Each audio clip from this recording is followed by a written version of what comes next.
Bismillahirrahmanirrahim. Assalamualaikum warahmatullahi wabarakatuh. Alhamdulillahirrabbilalamin, anak-anakku sekalian. Kita lanjutkan kembali pembelajaran kita pada muatan pelajaran ilmu pengetahuan sosial pada tema 6 panas dan perpindahannya, subtema 3 perpindahan kalor di sekitar kita. Nah, anak-anakku sekalian, mudah-mudahan kalian masih semangat untuk mengikuti pembelajaran hari ini. Tujuan pembelajarannya, dengan mencari informasi, siswa membandingkan aktivitas masyarakat di beberapa wilayah dalam upaya pembangunan ekonomi, sosial, dan budaya Indonesia secara mandiri. Kedua, dengan mengamati masalah-masalah yang terjadi di lingkungan sekitar, kalian diharapkan bisa mengidentifikasi akibat-akibat yang timbul karena tidak adanya penerapan tanggung jawab di masyarakat secara tepat. Petunjuk kegiatan, pertama, simak dan pahami penjelasan materi pada video ini sampai tuntas. Untuk menambah pengetahuan kalian, silakan baca materi muatan IPS pada pembelajaran 3 dan 4 pada buku tema 6 subtema 3.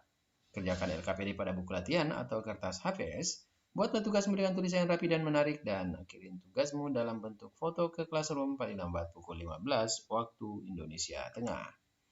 Nah, anak-anakku sekalian, sebelum kalian mengerjakan LKPD, silakan simak dulu penjelasan materi berikut ini.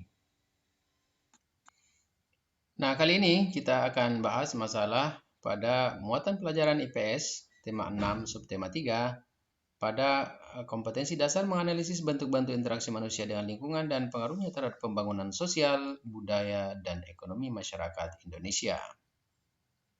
Nah, anak-anak, pembahasan kita yang pertama adalah kegiatan ekonomi masyarakat di dataran rendah. Dataran rendah merupakan daratan yang luas dan rata. Dataran rendah memiliki area yang relatif datar, sehingga kondisi ini membuat perpindahan masyarakat serta pengangkutan barang dan jasa menjadi lebih mudah.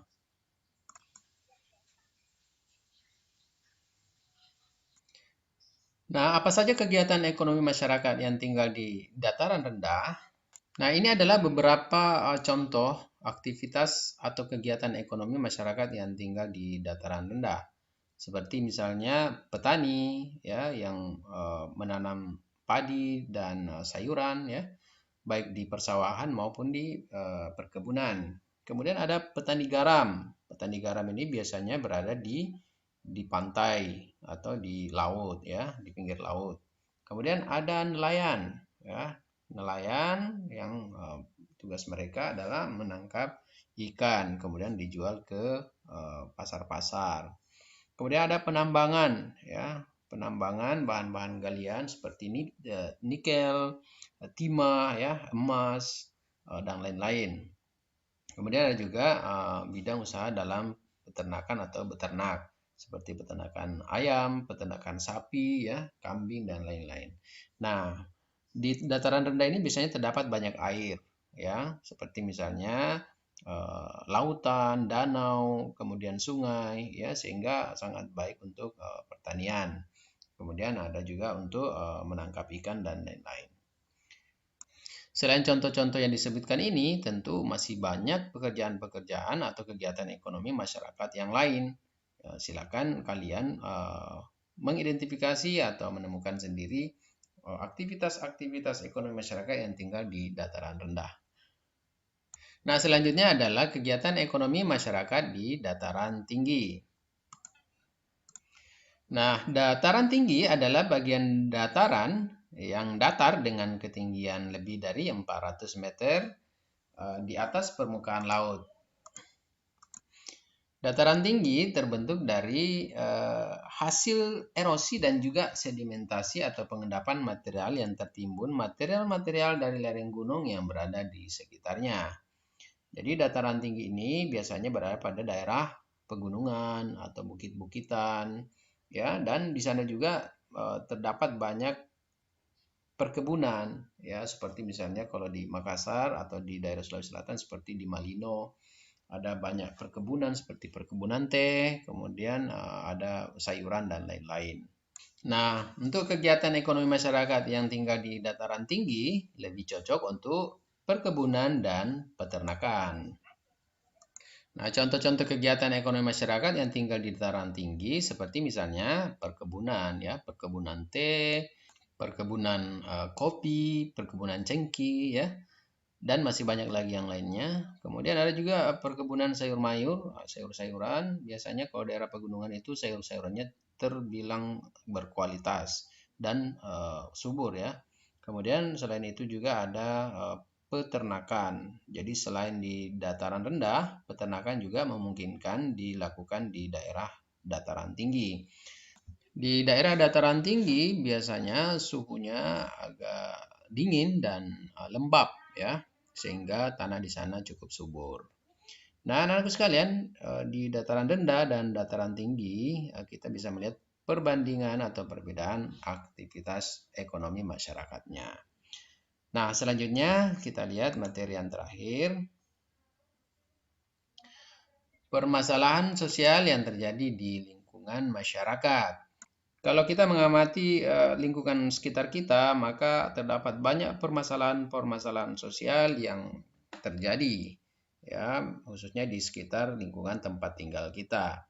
Beberapa di antaranya adalah membuang sampah sembarangan. Nah, ini sampai saat ini masih menjadi kebiasaan buruk di kebanyakan masyarakat yang belum memiliki kesadaran bahwa sampah itu adalah musuh bagi kita semua sehingga dia tidak boleh dibuang sembarangan. Kalaupun ada sampah, maka sampah tersebut harus dibuang pada tempatnya.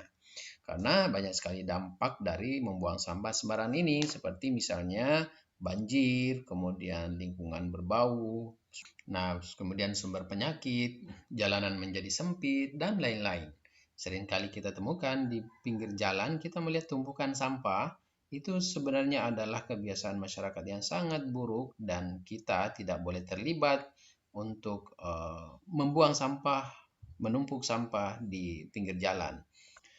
Nah, permasalahan sosial yang kedua adalah kemacetan, khususnya bagi masyarakat yang tinggal di perkotaan.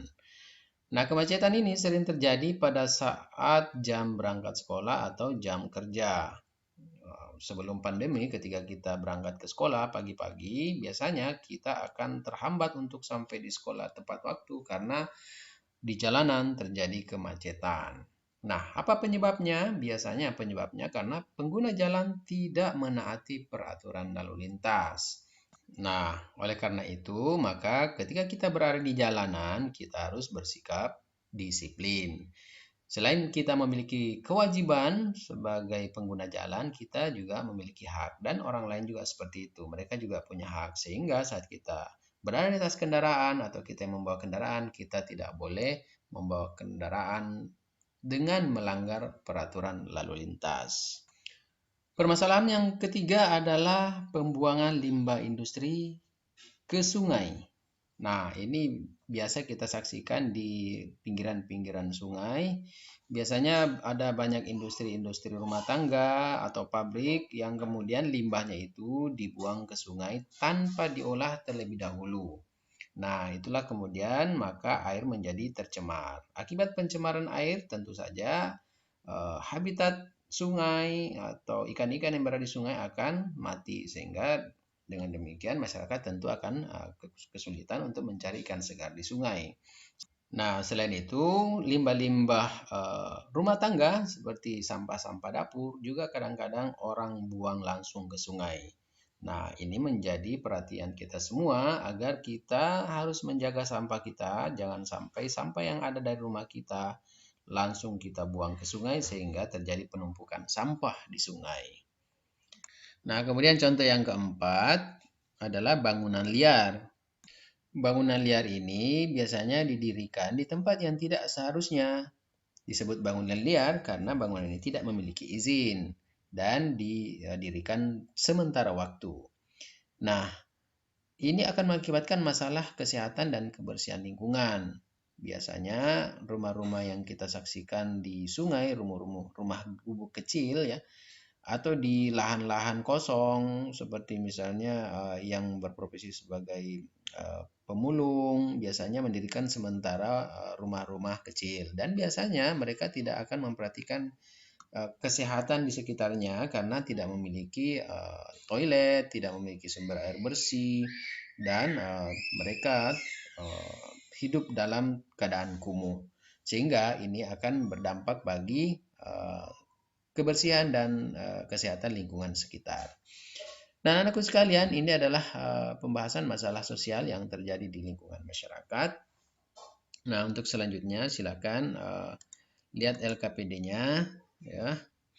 Ini ada dua kegiatan ya. Yang pertama, kalian membandingkan antara dataran rendah dan dataran tinggi mengenai apa pengertiannya dan kemudian contoh kegiatan ekonomi masyarakatnya. Nah, kemudian ada juga permasalahan sosial di lingkungan tempat tinggal. Ada 3 kotak di sini. Apa jenis masalah sosialnya, kemudian apa penyebabnya, apa akibatnya, dan bagaimana cara mengatasinya. Ini ada juga di buku paket kalian ya. Silakan ditulis 3 masalah saja, apa penyebabnya, akibatnya, dan bagaimana cara mengatasinya. Nah, anakku sekalian, demikian penjelasan untuk materi IPS. Silakan dikerjakan dengan penuh semangat dan sungguh-sungguh, dan silakan dikirim sebelum batas akhir waktunya selesai. Karena apabila telah selesai waktunya, maka yang mengirim terlambat pasti nilainya tidak sempurna meskipun semuanya benar. Demikian, wassalamualaikum warahmatullahi wabarakatuh.